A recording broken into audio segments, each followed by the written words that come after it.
Sir మనం ఒక group of పీపుల్తో కూర్చున్నాం అనుకోండి.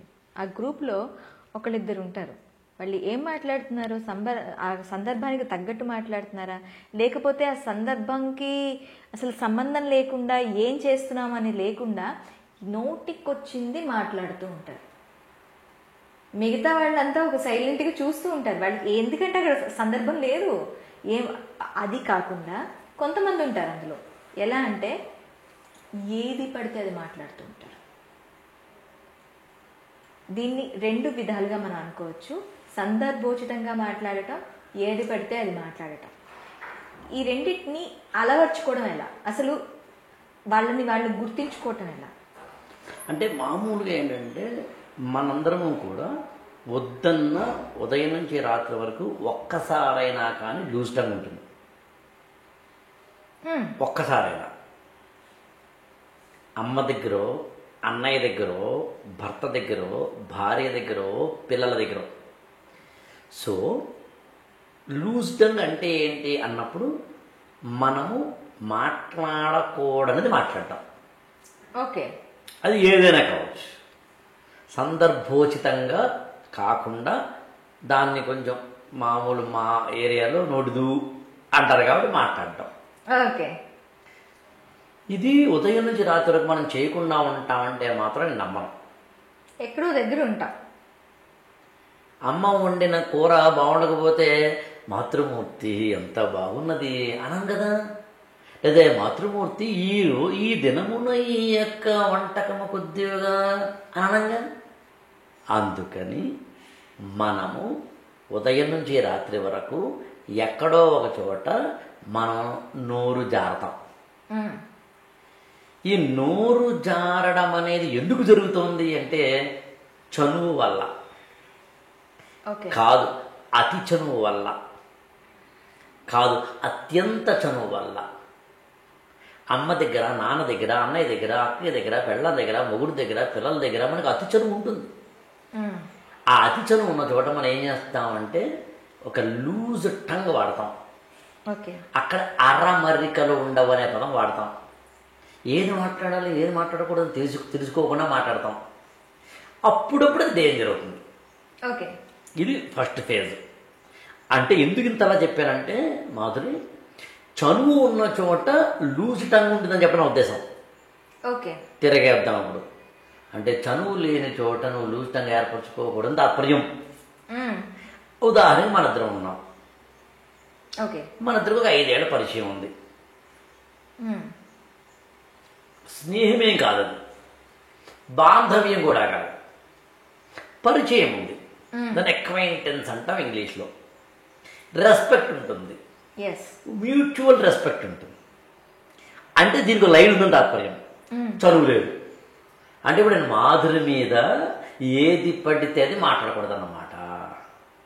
కెమెరా ముందైనా, కెమెరా వెనకాలైనా, నీ ముందైనా, నీ వెనకాలైనా. First point. ఎందుకని సో ఇందాక నేను పదం పదే పదే చెప్పాను, అతి చనువు. సో అతి చనువు ఉన్న చోట ఏమో మనకి తెలియకుండా నోరు జారుతుంది.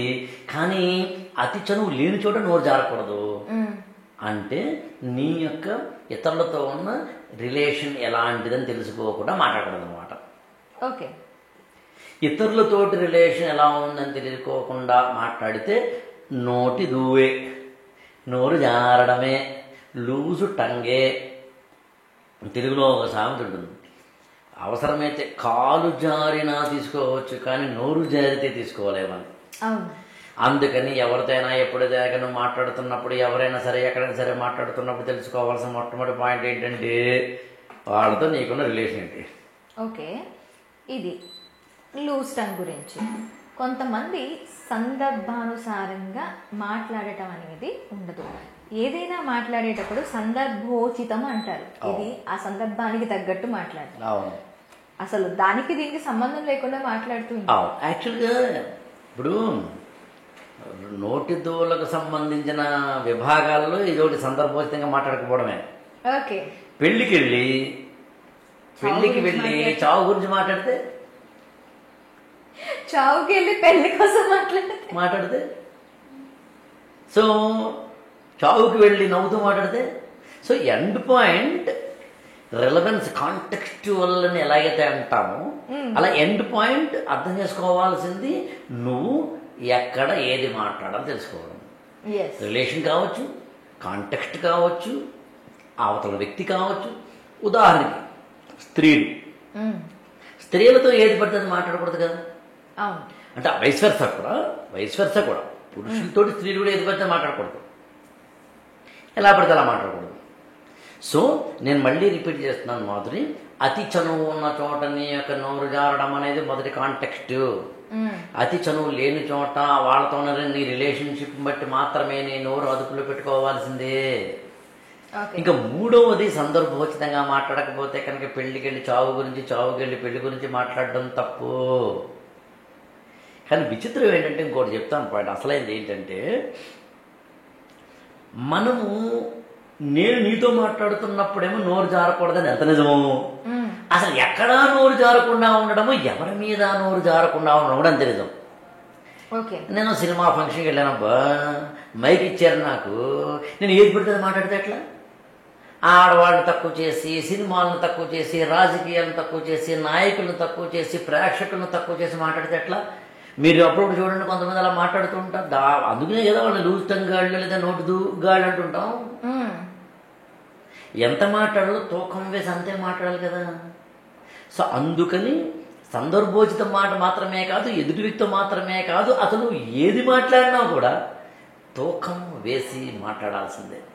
అందులో నేను ఏమంటాను తెలిసిన, పర్సులోంచి డబ్బులు తీసి ఖర్చు పెట్టడానికి నువ్వు ఎంత జాగ్రత్త పడతావో, నోట్లోంచి మాటను తీయడానికి కూడా అంత జాగ్రత్త పడాలంటాను నేను. పైసా ఎంత విలువైందో అంతకన్నా విలువైంది మాట అంటాను నేను. మరి నోటిని అదుపులో పెట్టుకోవడానికి ఎలా పెట్టుకోవాలో 3 సూత్రాలు చెప్తాను. కొంతమందికి బాగా దారుణంగా ఉంటుంది యాక్చువల్గా, అవతల వాళ్ళకి జోకులు వేస్తారు, ఇష్టం వచ్చేట్టు మాట్లాడేస్తారు. అవన్నీ నేను 3 సూత్రాలు చెప్తాను మాదిరి. ఈ 3 సూత్రాలు పాటిస్తే ఖచ్చితంగా నోరు అదుపులోకి వచ్చేస్తుంది. 1, మాట్లాడే ముందు ఆలోచించడం. కొంతమంది మాట్లాడిన తర్వాత ఆలోచిస్తారు, కాదు, మాట్లాడే ముందు ఆలోచించడం. నువ్వు చెప్తే ఆశ్చర్యపోతావు మాధురి, ఎదుటి వ్యక్తితో మాట్లాడుతున్నప్పుడు, కన్వర్జేషన్ చేస్తున్నప్పుడు, ఉదాహరణకి మాధురి ఏంటి ఎలా ఉన్నావు, this is my question already delivered, అవునా? నెక్స్ట్ క్వశ్చన్ లోపల ప్రాక్టీస్ చేస్తాను నేను. మాధురితో నెక్స్ట్ ఏం మాట్లాడాలి, నేను ఏది మాట్లాడితే హర్ట్ అయ్యే అవకాశం ఉంది, ఏది మాట్లాడితే హర్ట్ అయ్యే అవకాశం లేదు చూసుకుని వదులుతాను నేను. 99%, 1% ఎవరైనా మనుషులమే కాబట్టి హత్య చేసిన సందర్భాలు ఉంటాయి, ఉంటే ఖచ్చితంగా సారీ చెప్పడం. బట్ ఫస్ట్ సూత్రం, మాట్లాడే ముందు ఆలోచించు, లోపల స్క్రిప్ట్ రాసుకో, దాన్ని ఆలోచించు, వదిలే ముందు, వదిలేసిన తర్వాత బాణం నీది కాదు. అందుకనే నోరు జారిన మాట వదిలివేయబడ్డ బాణం అన్నారు యాక్చువల్గా. సో అందుకని అమ్ముడు పొదులు ఉన్నప్పుడే తీసేటప్పుడు ఆలోచించు, అది మొదటి సూత్రం. రెండవది వెరీ ఇంపార్టెంట్ ఏంటో చెప్తాను, అదేంటంటే ఎంత కాదనుకున్నా మనం మనుషులు, జంతువులం కాదు. అందుకని మనకి ఇవ్వబడిన మాట చాలా విలువైనగా చూడాలి.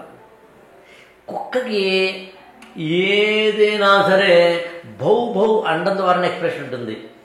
నేను మీ ఇంటికి వచ్చా, మీ ఇంట్లో పెట్ట డాగ్ ఉంది దెబ్బా, అది నువ్వంటే ఇష్టం కాబట్టి నువ్వు ముందు ఎంటర్ అయిన వెంటనే టిక్కు టిక్కు అని బౌ అని వస్తుంది. నన్ను చూసింది వీడెవడ స్ట్రేంజర్లో ఉన్నాడు, అప్పుడు కూడా బౌబని ఉంటుంది. అంటే కోపానికైనా, ఆగ్రహానికైనా, ఆనందానికైనా, విషాదానికైనా, ప్రేమకైనా, వాత్సల్యానికైనా, XYZ దేనికైనా, అమ్మతో అయినా, అక్కతో అయినా, తమ్ముడితో అయినా, జల్లిదైనా, ఎవరిదైనా కానీ ఒకలాగే ఎక్స్ప్రెస్ చేయడం కుక్క లక్షణం, జంతువు లక్షణం. దేనికి ఎప్పుడు ఎక్కడ మాట్లాడాలో మనిషి లక్షణం. నువ్వు మనిషిగా పుట్టావు అనుకుంటే మాటని జాగ్రత్తగా పెట్టుకో, ఓల్డ్ ఎవర్ టైం దాన్ని ప్రాక్టీస్ చేయి. ఎందుకంటే మనిషిగా పుట్టావు కాబట్టి. లేదు సార్ నేను కుక్కనంటే నాకు అభ్యంతరం లేదు, మాట్లాడు. ఏది పడితే అది మాట్లాడుతున్నావు అంటే జంతువు, ఏది పడితే అది కాకుండా ఏది అవసరమైతే అది మాట్లాడుతున్నావు మనిషి అయితే మనిషిలాగే ఉండు. మూడవది సభ్యత, అసభ్యత అంటే ఉంటాయి. అసభ్యకరమైన పదాలు కొన్ని ఉంటాయి. కొంచెం అంటే అసభ్యకరమైన పదాలు కాబట్టి నేను వాటిని కూడా ఉచ్చరించలేను ఇక్కడ. అంత అంతే కదా మరి, అసభ్యం అంటేనే ఉచ్చరించలేను మరి. మా కోడలు నీళ్ళు వస్తుందండి అంటే అత్తగారండి. కడుపు వచ్చింది అనొచ్చుగా, ఎందుకంటలేదు? కడుపు వచ్చింది అనేది సంస్కారవంతమైన భాష కాదు, సభ్యమైన భాష కాదు. అందులో నీళ్ళు వస్తుంది అనే పదం వాడారు. ఇప్పుడు ఇలా చాలా ఉంటాయి యాక్చువల్గా. మనం ఆ పదాలు చెప్తూ వెళ్తే నాకు ఇక్కడ ఇష్టం లేదో చెప్పట్లేదు, కానీ అంటే మన జీవితంలో అసభ్యంగా అనిపించే, సంస్కారహీనంగా అనిపించే కొన్ని ఉంటాయబ్బా. అది ఏమిటి అంటే ఓటింగ్ చేస్తే అర్థమవుతుంది. ఆఫీస్లో నువ్వు కూర్చొని మాట మాట్లాడిన తర్వాత గూగుల్ ఫామ్ ఇచ్చి ఓటింగ్ తీసుకో. అందరూ ఎస్ యు ఆర్ రైట్ అంటుంటే కానీ చేసేది ఏం లేదు, లేదా రాంగ్ అన్నారంటే మాత్రం you are wrong, that's all. అసభ్యకరమైన పదాలు కొన్ని ఉంటాయి. కుళ్ళు జోకులు అని వాటిని తెలుగులో అంటాం, వరస్ట్ జోక్స్ అని అంటాం. అవి ఏమిటన్నది ఇక ప్రేక్షకులు విడిచిపెడుతున్నాను నేను. అవి వేయకూడదు, మాట్లాడకూడదు, పెళ్ళంతో కూడా మాట్లాడకూడదు, మొగుడితో కూడా మాట్లాడకూడదు, అమ్మతో కూడా మాట్లాడకూడదు, అతి చదువు ఉన్న చోట కూడా మాట్లాడకూడదు. ఎందుకంటే అది సంస్కారహీనమైన భాష కాబట్టి. అయినా మాట్లాడతానంటే సెకండ్ కేటగిరీ జంతువు అయితే మాట్లాడతాడు, దాన్నే ఉంది. ఏది పడితే ఎలా పడితే మాట్లాడతాడు. నేను దాన్ని ఇంకోలా చెప్తాను యాక్చువల్గా. బట్టలు వేసుకుంటే వేసుకోమా, జంతువులు వేసుకుంటాయా? లేదు. నా ఇష్టం మాట్లాడతానంటే బుద్ధి లేదా? అసలు నా నీకు బుద్ధి లేదన్న పదం కూడా వాడకూడదు నేను. నిజానికి నేను బుద్ధి లేదన్న పదం కూడా వాడకూడదు ఇక్కడ. కానీ ధర్మాగ్రహాన్ని చెప్పేటప్పుడు వాడాను నేను. అంటే ధర్మాగ్రహాన్ని చెప్పేటప్పుడు వాడినప్పుడు ఆ పదానికి కొన్ని అర్థం వేరవుతుంది అన్నమాట. చిన్నపిల్లల దగ్గరికి వెళ్ళినప్పుడు మనం బుద్ధి లేదాము, బుద్ధి అసలు లేదాము, అక్కడ ఎక్స్ప్రెషన్ వేరవుతుంది. ఆ ఎక్స్ప్రెషన్స్ ఎప్పుడు ఎక్కడ ఎలా జరుగుతుందని తెలుసుకోవడం. అందుకని సంస్కారవంతమైన భాష, అర్థవంతమైన పదం. ఏది నేను చెబితే అక్కడ అది ఎక్స్ప్రెషన్కి వీలవుతుందో ఆ పదం. అంటే నేను చెప్పాల్సిన అదే చెప్పవచ్చాను. అంటే ఎంత సంస్కారహీనమైన భాష చెప్పడానికి కూడా పదాన్ని ఇక్కడ నేను చెప్పలేకపోతున్నానంటే ఊహించు. బుద్ధి లేదనే పదం చెప్పడం కూడా నిజానికి సంస్కారహీనమైందని చెబుతూ చెప్తున్నానంటే ఊహించు యాక్చువల్గా. ఇప్పుడు చెప్పు, పదజాలం దగ్గర ఎంత జాగ్రత్తగా ఉండాలి. అందుకని బట్టలు వేసుకుంటున్నప్పుడు, పచ్చి మాంసం తినటం లేదన్నప్పుడు, కింద పడిపోయిన పండుని నోట్లో పెట్టుకోవట్లేదు అన్నప్పుడు, బురదలో దొరలట్లేదు అన్నప్పుడు, నువ్వు మనిషి అయినప్పుడు భాష కూడా మనిషితనంతో ఉండాలి. అందుకని నేను ఒకటే మాట ఏం చెప్తానంటే, లూజ్ అని కుదరదు. Okay sir, thank you very much sir.